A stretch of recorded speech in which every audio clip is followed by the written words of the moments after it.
Hi guys, welcome to another video of me just talking about random things in my life, which is my favorite kind of video to make, to be honest. It's now the last day of February and it is freaking hot today. It has been really cold and rainy for the past few weeks and suddenly it's like super sunny and warm, but I'm not complaining because I'm getting good lighting and a lot of good warm sunlight. Originally, I planned to make all the media that I consumed in the month of February video where I just talk about all the like films, like TV shows and books that I've been reading, watching, listening, whatever. I filmed it already and then I was editing and just did not work out. I was really just lost in my own train of thoughts and I was kind of confusing myself as I was listening to it, so I'm like, scrap that. So I'm just going to do a February favorites and add all of those into that. This will be just all the things, tangible and non-tangible,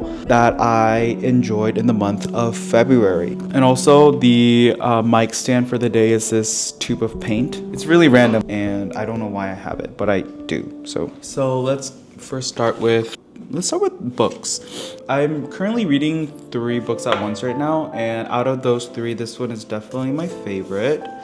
It's called Quarter Life: The Search for Self in Early Adulthood by Satya Doyle Biak, and it's a pretty short read, but I still haven't finished it because I'm such a slow reader. But basically, like a midlife crisis for people my age, like late teens to late 20s, maybe to early 30s, and in that like awkward transition period between teenager and adult, like no one's really there to guide you through that, like step by step. And this book kind of comforts the readers, I feel like, and allows them to kind of think through their transition to adulthood. Has been really good so far. The most significant thing that I read so far and learned was how she divided people into 2 categories, the meaning type and the stability types, and how some people seek comfort and stability before purpose in their life, and how some people are the opposite. They seek purpose before stability as they grow into adults. All of my family members, I feel like, are stability types, so they're very like career driven. But I definitely am a purpose type, so I always thought I was the weird one of the family, but it was kind of reassuring that a lot of people are also of that type. So that was also really nice about this book. Now let's move on to the next form of media that I really enjoyed this month, and it is music.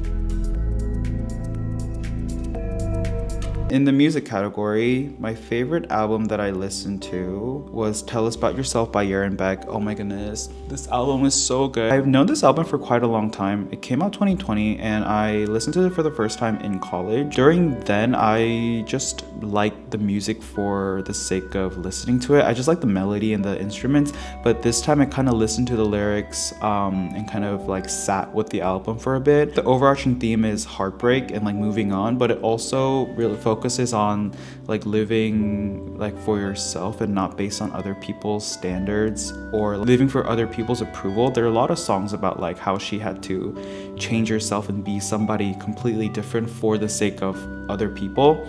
And I don't know, that spoke a lot to me. My favorite song from this album, I love all of them to be honest, but if I had to choose one, it's I'm Not Your Ocean Anymore. I love that song. It is such a vibe. My favorite line from this album is from the song called Loner, and it is I'm hanging from the bar that people made.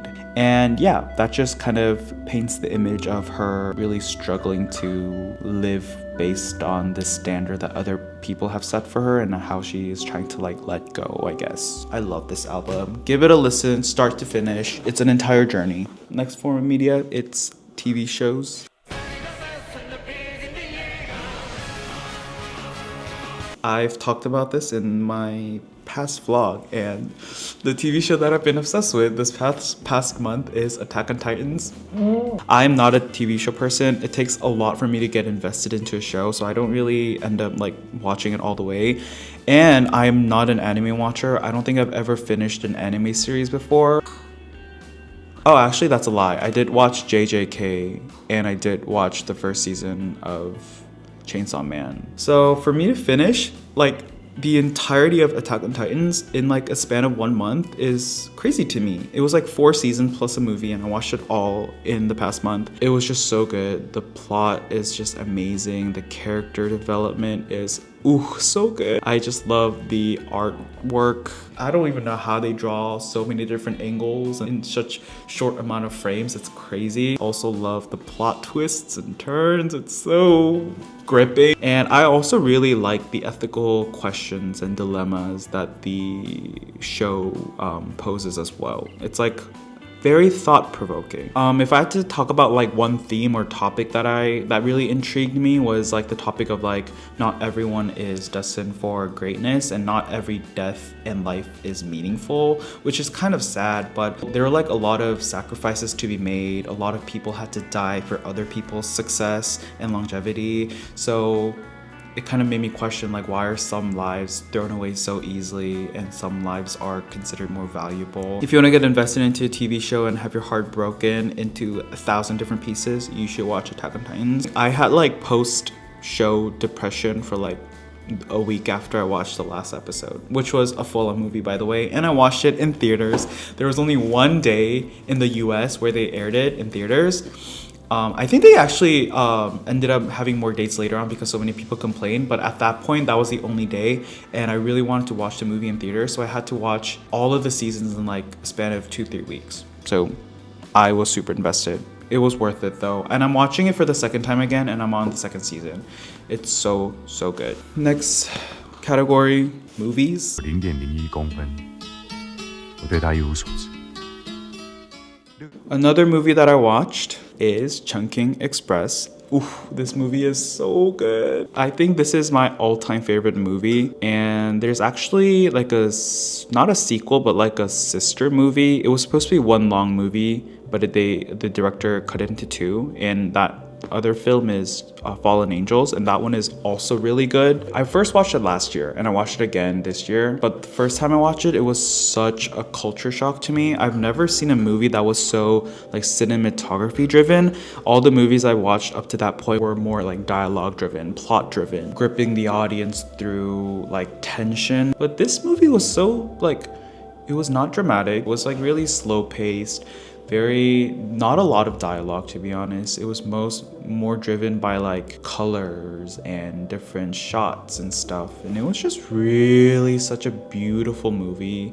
It was very like expansive, if that makes sense. I talked about a lot of things, but the topic that I enjoyed the most was the irony that like all the cities are more populated than ever before, but like rates of depression and anxiety and loneliness is also the highest it's ever been, and how people just feel so isolated all the time despite there being so many people around us. So modern loneliness, that's what the movie was about, I think.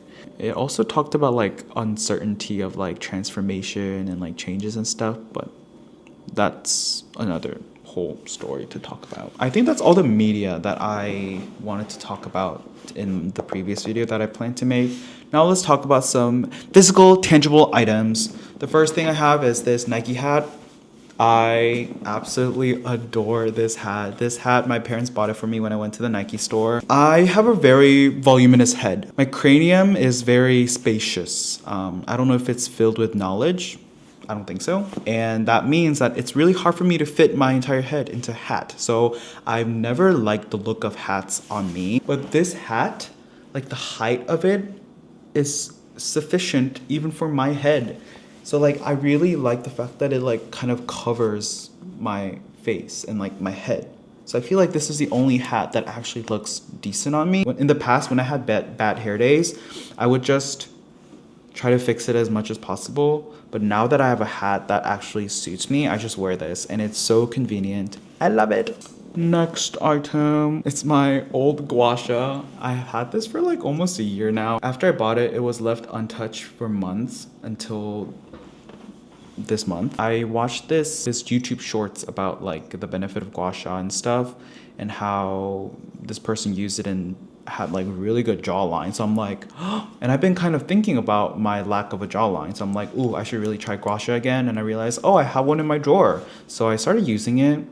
and I personally can see a difference. I don't know if you can through the video, but I personally saw a difference before and after I used this. So honestly, I might invest in like a better one because this one is really small. So I want like a stronger, thicker like one so that I could really massage my face. But honestly, this one's good enough. I might not even get another one. Although spring is nearby, it is still winter, and that means it's been super dry lately and my skin and lips have been super chapped.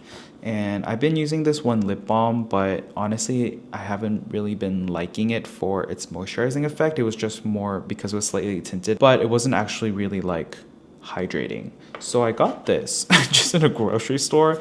I remember like Emma Chamberlain was known for using the Carmex thing, and I'm like, maybe I should try it out. And I've been using it and I've been really liking it. I kind of like that it's not really tinted. So like even if you put a lot of it, it won't show too much color on your lips. But this has been like super hydrating and super cheap.